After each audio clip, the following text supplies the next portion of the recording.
Hello friends, हमारे channel में आप सभी का हार्दिक स्वागत है। आज मैं आप लोगों को लो ब्लड प्रेशर के बारे में बताने चल रहा हूँ। इसका कारण क्या होता है और इसमें लक्षण क्या आते हैं। तो आइए जानते हैं लो ब्लड प्रेशर, जिसे हम हाइपोटेंशन भी कहते हैं। जब ब्लड प्रेशर बढ़ा रहता है तो उसे हाइपरटेंशन बोलते हैं और ब्लड प्रेशर कम होने पर हाइपोटेंशन कहते हैं।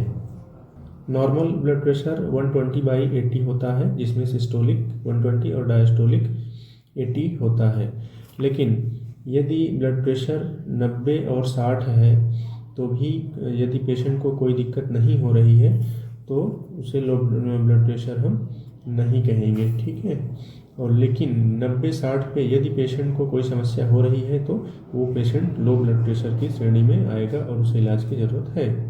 बॉडी के निचले हिस्से में ब्लड पहुंचने में कोई समस्या नहीं होती है, लेकिन ब्रेन तक ब्लड को पहुंचाने में काफ़ी दिक्कत होती है। इसलिए यदि ब्लड प्रेशर 120 है किसी का तो ब्रेन तक पहुंचते पहुंचते वो ब्लड प्रेशर 110 हो जाता है या कभी कभी 100 हो जाता है। इसलिए पर्याप्त मात्रा में ब्लड प्रेशर होना बहुत ज़रूरी होता है। ब्लड प्रेशर कम होने से बॉडी को ऑक्सीजन पूरी तरह से नहीं मिल पाता है, जिसकी वजह से बॉडी में डैमेज भी हो सकता है। ब्लड का प्रेशर कम होने से पेशेंट में चक्कर आता है, बेहोशी जैसे लक्षण होने लगते हैं, कन्फ्यूज़न की स्थिति पैदा हो जाती है, भ्रम होता है, उल्टी हो सकती है पेशेंट को और हाथ पैर ठंडा होने लगता है और बहुत ज़्यादा पसीना भी आ सकता है, थकावट महसूस होती है, कमज़ोरी बहुत ज़्यादा लगती है और नज़र से धुंधला दिखाई देने लगता है और याददाश्त भी पेशेंट की कमज़ोर हो सकती है। ये सारे सिम्टम्स लो ब्लड प्रेशर के पेशेंट में पाए जाते हैं। ज़रूरी नहीं है कि सब में एक जैसे ही सिम्टम्स हो, लेकिन कुछ ना कुछ सिम्टम्स इसमें मैच करेंगे। आइए अब जानते हैं लो ब्लड प्रेशर क्यों होता है। तो इसका जो प्रमुख कारण है ये हार्ट से संबंधित यदि कोई समस्या व्यक्ति में है तो उसे लो ब्लड प्रेशर होने की संभावना रहती है। हार्ट से संबंधित समस्या जैसे मायोकार्डियल इन्फेक्शन हो सकता है, एक्यूट मायोकार्डियल इंसफिशियंसी हो सकता है, कंजेस्टिव कार्डियक फेलियर हो सकता है, एक्यूट सर्कुलेटरी फेलियर हो सकता है। ये सारी समस्याएं हार्ट से रिलेटेड होती हैं।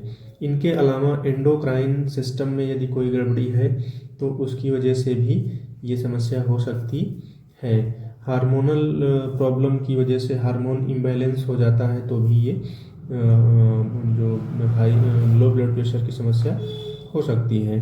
और डिहाइड्रेशन की वजह से भी ये दिक्कत हो सकती है। यदि किसी को लूज मोशन हुआ, वोमिटिंग हुई या और किसी भी कारण से पसीना ज़्यादा हुआ तो उसमें पानी काफ़ी ज़्यादा मात्रा में निकल जाता है और इलेक्ट्रोलाइट्स भी कम हो जाते हैं, जिससे डिहाइड्रेशन हो जाता है। और यदि किसी का ब्लड लॉस हो गया है, जैसे ब्लीडिंग हो गई, किसी को एक्सीडेंट हो गया, या महिलाओं में जो महीने की समस्या होती है उनमें ब्लीडिंग ज़्यादा हो सकती है, तो इन सब की वजह से यदि ब्लड कम है, एनीमिया है पेशेंट को, तो लो ब्लड प्रेशर की समस्या हो सकती है। और जो लोग बहुत ज़्यादा एक्सरसाइज करते हैं, उनको बहुत ज़्यादा यदि पसीना आ रहा है, पसीना निकलने की वजह से भी उनको कमज़ोरी फीलिंग होने लगती है, ब्लड प्रेशर थोड़ा कम हो जाता है उनका भी। और कुछ लोग लो न्यूट्रिशन डाइट लेते हैं, जिनमें न्यूट्रिशन कम होता है, पोषक तत्व नहीं होते हैं भोजन में पर्याप्त मात्रा में, तो वो भी एक कारण होता है ब्लड प्रेशर कम होने का। आइए अब जानते हैं ब्लड प्रेशर लो होने पर क्या करना चाहिए।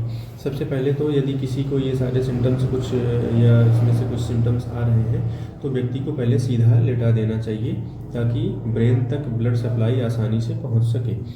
और इसके अलावा उसके पैर को उठा सकते हैं, थोड़ा पैर को उठा देंगे तो जो ब्लड है वो ब्रेन की तरफ बढ़ जाएगा, वो आसानी से ब्रेन तक पहुँच जाएगा। और पेशेंट को ORS इसमें देना चाहिए यदि डिहाइड्रेशन लग रहा है तो, या IV फ्लूइड दे सकते हैं। नमक ज़्यादा मात्रा में देना चाहिए, जिसमें सोडियम बढ़ता है, तो ठीक रहेगा। और इसके अलावा चाय या काफ़ी स्ट्रॉन्ग टी देने से भी ब्लड प्रेशर तुरंत के लिए बढ़ जाता है। और यदि किसी को ब्लड प्रेशर की दवा चल रही है पहले से और उन्होंने बाद में अपने लाइफ स्टाइल को चेंज कर लिया है, जिसकी वजह से मेडिसिन की डोज ज़्यादा होने लगी है, उसकी वजह से ब्लड प्रेशर कम हो रहा है, तो वो अपने दवा जो है दवा का डोज उन्हें कम कर लेना चाहिए। कुछ डायूरेटिक्स मेडिसिन्स होती हैं जिससे सोडियम कम होता है, तो उन्हें भी नहीं लेना चाहिए। ये रहा लो ब्लड प्रेशर यानी हाइपोटेंशन के बारे में विशेष जानकारी। यदि आपको ये वीडियो पसंद आया तो आप हमारे चैनल को सब्सक्राइब करिए और हमारे इस वीडियो को आप शेयर कर सकते हैं ताकि और लोगों को इसका बेनिफिट